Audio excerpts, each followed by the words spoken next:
Let me begin with a huge salute to the entrepreneurial spirit of the Bansal boys, that's Sachin and Binni and their team of flipsters, for miraculously succeeding against a hostile government which handcuffed and threw them to the wolves of competition. I must deconstruct the lie which is being peddled quite aggressively by our government and our media. Walmart's acquisition of Flipkart has triggered $16 billion as the largest foreign direct investment in India. Yes, it's foreign because the asset being sold is a Singapore company, not an Indian one. No, it's not direct because cash is not coming into the company but going out to shareholders. In classic stock market terminology, it's not a primary, that is FDI, but an indirect secondary, that is FII market transaction. Heck, it's not even an investment because the dollars are not creating any new asset. Instead, these are being used to purchase the old shares of existing investors.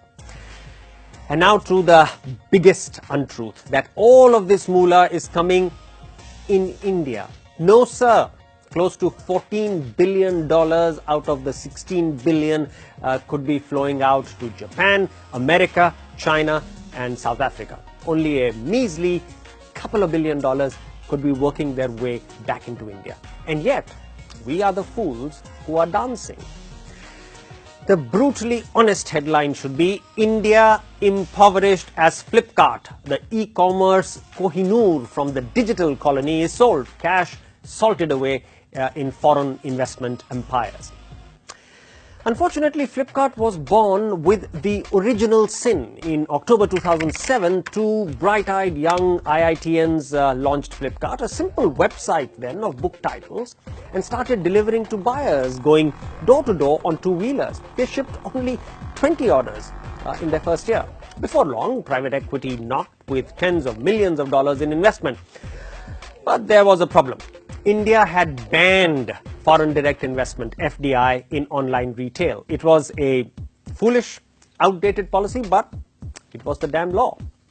The boys knew that if the ownership stayed Indian, they would have to rig a new ruse every day to dodge the bureaucrats. So in October 2011, they flipped the shareholding into a new Singapore company called Flipkart Private Limited. In one swift hack, India's policymakers had outlawed their most promising tech and commerce startup. Indian capital now could no longer invest in an asset which would derive its entire value from India. Now tell me, have you ever encountered a more absurd, a more value-destroying policy architecture? Before long, Flipkart's woes spilled over into the courts. Traditional trade associations sued the government alleging circumvention of FDI rules. The Delhi High Court ordered an investigation into 21 e-commerce companies, with Flipkart its prime target. Just see how perverse policies kill Indian entrepreneurship. About the time that the Bansal boys launched Flipkart, other first-generation founders were springing up in Silicon Valley and Shanghai. A chap called Mark Zuckerberg started Facebook. Jeff Bezos began tiny new adventures at Amazon. Jack Ma launched a quaintly named operation called Alibaba. And Pony Ma got Tencent off the ground. Now here's the tragedy. While the Indian government has virtually forced the Bansal boys to sell their dream for a relatively paltry $21 billion, the American and Chinese governments have abetted Jeff, Mark, Jack and Pony to continue controlling their ambitions in hot pursuit of $1 trillion of value.